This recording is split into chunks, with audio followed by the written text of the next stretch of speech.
YouTuber सादुर Rahman उर्फ डकी भाई को लाहौर हाई कोर्ट से जमानत का बड़ा रिलीफ मिल गया। अदालत ने डकी भाई की दरखास्त जमानत 10 लाख रुपए की मचलकों की एवज मंजूर की है। ताहम इससे ये वाज़ेह नहीं होता कि उनके खिलाफ मुकदमा खत्म हो गया है, बल्कि केस अभी भी अदालत में ज़ेर समात है।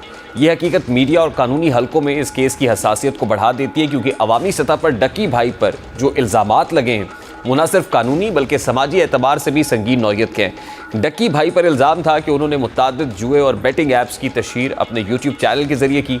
FIR में कहा गया है कि वो एक ऐप के लिए बतौर कंट्री मैनेजर भी काम कर रहे थे। मुकदमे के सिलसिले में उनके अकाउंट से हासिल होने वाली 27 वीडियोस के लिंक्स भी शामिल किए गए हैं, जिनमें से कई अब मौजूद नहीं है, लेकिन ये मवाद अदालती तहकीकात के लिए अहम शवाहिद के तौर पर इस्तेमाल हुआ। अवाम की जानिब से लगाया गया दावा यह है कि डकी भाई की तशहीर के बाइस आम अफराद ने अपनी मेहनत की कमाई इन ऐप्स में लगाई और माली नुकसान उठाया, जिससे मामले की संजीदगी मजीद बढ़ जाती है। इस केस की कानूनी बुनियादें भी पेचीदा हैं। डकी भाई पर इलेक्ट्रॉनिक जराइम की रोकथाम के कानून 2016 की दफ़ात, जिनमें इलेक्ट्रॉनिक जालसाजी, फ्रॉड इसी तरह जैसी दफ़ात शामिल है। इसके अलावा पाकिस्तान पीनल कोड की दफ़ात B294 और 420 के तहत भी मुकदमा दर्ज किया गया।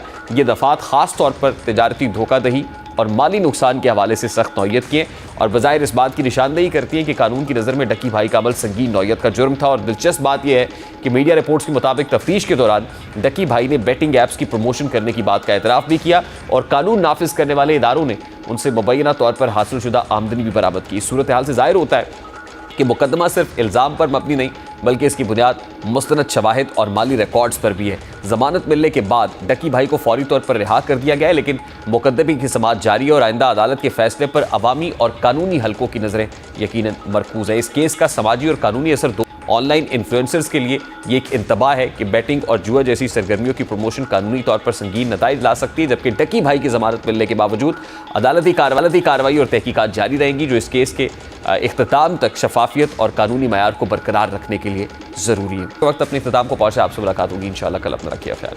अल्लाह हाफ़िज़।